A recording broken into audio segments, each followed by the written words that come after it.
Yeah, listen, weight cutting is one of those dark sciences in the sport. I mean, listen, I remember when I was wrestling, and keep in mind I had no one to help me learn or understand. I come from a family that has weight problems, right? And the way we dealt with it in the 80s and the 70s was starvation, right? Like, so when I was wrestling in high school, junior year I won Coastal League Wrestling Championship. Senior year, I was told I needed to cut. Actually, I cut for girls, to be honest with you. But by the time wrestling season came around, the coach saw me at 175 and he said, "You know what?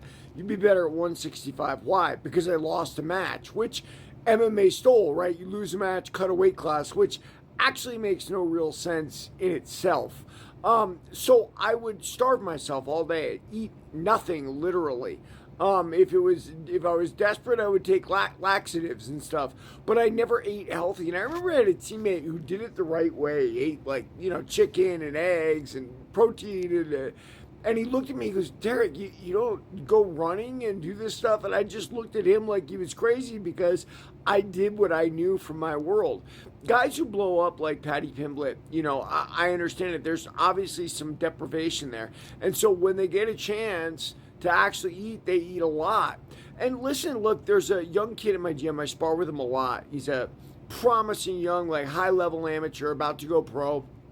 And he weighs about 180 pounds and he cuts to 155. And he does it with the tubs. That's what he likes, as opposed to whatever running suits or everything else. He gets in the bathtubs and he cuts the weight. I mean, this is something that wasn't around when I was there, but apparently people know how to do that as a science now, effectively. And they're able to cut massive amounts of weight. I mean, the guy's a big. He's 180 pounds. He cuts to 155 in like less than a week.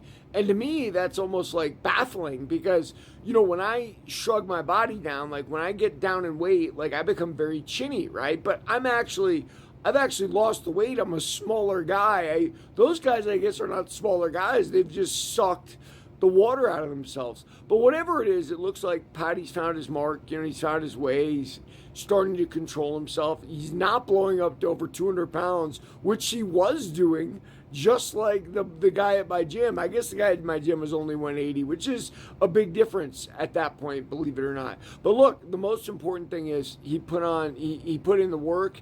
And he's getting better, and he is a beast in the lightweight division now. What I'd really like to see, and he'd like to see it too, is Conor McGregor versus Paddy Pimblett. That would be a rivalry. English, Irish, oh my God. But I don't know if Conor can do it, right? Can he put a training camp together like Michael Chandler said? Who knows? Everybody read my book, Warrior of the Light.